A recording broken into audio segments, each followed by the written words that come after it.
Is Israeli bombing of Gaza a violation of international laws? Activists are raising concerns about Israel's indiscriminate bombing of Gaza that killed 1,100 Palestinians. International rights experts are raising the alarm over the indiscriminate nature of the Israeli military offensive in Gaza that has killed 1,100 Palestinians and destroyed schools and hospitals while the besieged enclave remains under a blockade. Activists say the Israeli government's decision to cut power, water and fuel supply to the enclave amounts to collective punishment of its entire population of 2.3 million people and violates international laws. Activists say the Israeli government's decision to cut power, water and fuel supply to the enclave amounts to collective punishment of its entire population of 2.3 million people and violates international laws. Israel says no water and fuel will be restored until Hamas returns Israeli captives taken on Saturday following the deadliest attack inside Israel carried out by the Palestinian armed group. At least 1,200 Israelis have been killed and 3,000 injured after Hamas fighters entered Israel using paragliders and went on a gun rampage in neighborhoods close to the Gaza border fence. An estimated 150 people have been taken as captives by the Palestinian fighters.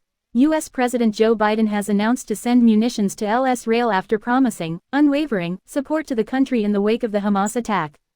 According to media reports, in a phone call with Israeli Prime Minister Benjamin Netanyahu, Biden held back from urging Israel to exercise restraint during its military offensive. "We uphold the laws of war," said the U.S. president in a speech that same day. But what, precisely, are the laws of war? And are they being upheld as Israeli bombing has killed at least 260 children and 230 women? Filled right-pointing pointer allow the passage of impartial humanitarian aid leave civilians and captured combatants unharmed. Murder, cruel treatment, torture and the taking of hostages are forbidden. Power imbalances between parties are not taken into account, meaning that Hamas and the Israeli government would be judged solely on the basis of their actions. Hamas's killing of civilians and its capture of hostages have been widely condemned. Now, international attention is turning to Israel's indiscriminate hammering of the entrapped population of the Gaza Strip, the suffering set to escalate further with the impending ground offensive.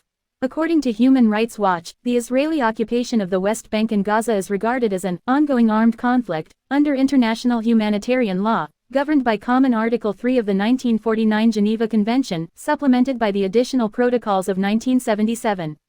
These laws of war forbid collective punishment of a population. At their most basic level, they say warring parties must filled right-pointing pointer distinguish between combatants and civilians. Filled right-pointing pointer preserve civilian infrastructure, such as homes, schools and hospitals. Filled right-pointing pointer give prior warning of attacks if civilians are present in targeted locations. Refrain from harming medical staff and depriving medical facilities of electricity and water.